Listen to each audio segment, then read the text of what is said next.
Mélanie Gomez et le docteur Jimmy Mohamed sur Europe 1. La santé, le bien-être et la sexo, c'est sur Europe 1 et nous sommes avec vous depuis 15h. Toujours à mes côtés, le docteur Jimmy Mohamed. Et pour cette ultime séquence de l'émission, nous sommes rejoints par Catherine Blanc, sexologue et psychanalyste à Paris.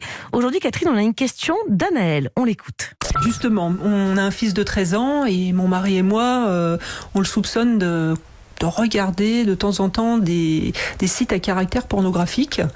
Mon mari a l'air de dire que c'est tout à fait naturel à son âge d'avoir ce type de curiosité. Par contre, pour ma part, ça me chiffonne un peu. Déjà d'une part parce que je trouve qu'il est un petit peu jeune, et d'autre part, ça lui donne une vision de la sexualité réductrice, quoi. C'est de la performance, c'est un peu aussi, on va dire, de la boucherie, entre guillemets. Il n'y a pas d'amour, c'est des acteurs. Est-ce qu'il faut qu'on laisse faire avec mon mari ou... Qu'est-ce que vous préconisez, vous, Catherine ? Catherine, vous voyez, elle s'adresse à vous directement, Anaël. Il a 13 ans, son garçon. Est-ce que elle pense, est-ce que c'est possible qu'il regarde déjà du porno à 13 ans ? Oh oui, malheureusement, déjà à 13 ans et bien avant maintenant, les smartphones offrent tellement la possibilité d'avoir accès au net en permanence. Il est difficile pour les parents de pouvoir contrôler cela. Et évidemment que la première préoccupation, c'est tout ce qui raconte les interdits, dont la sexualité, des interdits parce que on n'est pas encore un adulte, on n'est pas encore complètement mature, et aller voir ce qui se passe du côté du monde des grands, évidemment, c'est une interrogation majeure. Jimmy ? Vous dites que c'est difficile pour les parents de contrôler, mais justement, comment est-ce qu'on contrôle ? Est-ce que le contrôle parental dont elle parle pourrait être un début ? On ne parle pas de l'œil de Moscou, un contrôle parental, ça me semble peut-être... C'est la base quand même. La base, non ?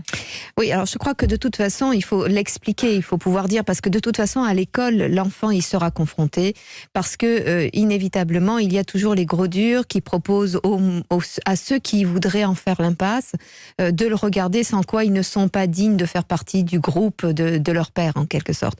Donc de toute façon, ils y seront confrontés. Donc je pense que ce qui est important, c'est de pouvoir parler de cela à la maison, pouvoir dire qu'il y a cela qui circule, que peut-être que ça l'intéresse. Et effectivement, c'est un temps de préoccupation, c'est un temps de curiosité. Le papa de ce jeune homme a raison quand il dit que c'est normal, cette curiosité. Par contre, est-ce que c'est normal de regarder cela pour se construire sexuellement ? Non.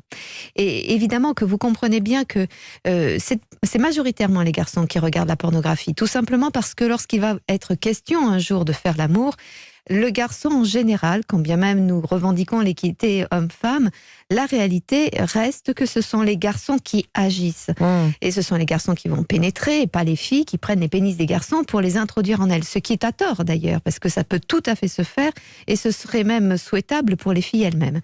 Le fait est que ce sont les garçons qui le font et que les garçons ont peur de leurs compétences ou de leur... Donc ils veulent apprendre la technique, on va dire, c'est ça. Exactement. Mais c'est pas la technique réelle, hein, on est d'accord. Et c'est ça le problème, c'est qu'ils vont regarder des choses pour voir comment techniquement ça marche. Et le problème, c'est qu'ils se retrouvent confrontés à des choses qui ne correspondent pas au réel, ni le temps, ni la durée, ni le plaisir, ni l'attitude relationnelle de l'homme et de la femme, et que ça devient un modèle qui est polluant. Jimmy ? Du coup, on ne les engueule pas. Si jamais on les prend en flagrant délit, ce sera contre-productif. On aura tendance envie de lui dire « Mais qu'est-ce que tu faisais là ? Ne fais plus jamais ça !» alors que mieux vaut désamorcer la situation et leur expliquer que c'est pas la vraie vie, que ce sont des acteurs comme dans un film de super-héros. Absolument. Je crois que c'est vraiment très important de leur dire, tiens, si tu regardes ça, c'est que tu as la curiosité d'eux. Donc, chérie, rends-toi compte ou je dois te dire que ce n'est pas la réalité, etc. Mais aussi, il y a une autre chose, c'est que, imaginons un seul instant qu'un enfant rentre dans la chambre à coucher des parents à un moment où ils sont en train de faire l'amour et qu'ils surprennent les parents en train de faire l'amour. Ça peut arriver, hein. Cette scène est pornographique.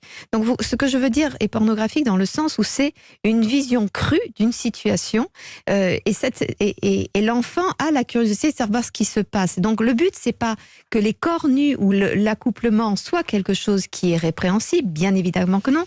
C'est la réduction relationnelle, la réduction de la pulsion à la simple utilisation du corps de l'autre. Et c'est cela qu'il faut pouvoir dire à l'enfant pour l'aider à comprendre qu'il n'a pas de performance à jouer, sinon évidemment il sera échec et mat face à ce qu'il regarde, puisque ça ne correspond pas à la réalité. Il n'y a pas 1 heure ou 1 heure et demie de pénétration, pas plus que des multiples éjaculations et une érection qui perdure autant de temps. Donc ça, ce n'est pas le réel et encore moins les relations entre hommes et femmes telles qu'elles sont évoquées. Merci beaucoup Catherine pour tous ces conseils.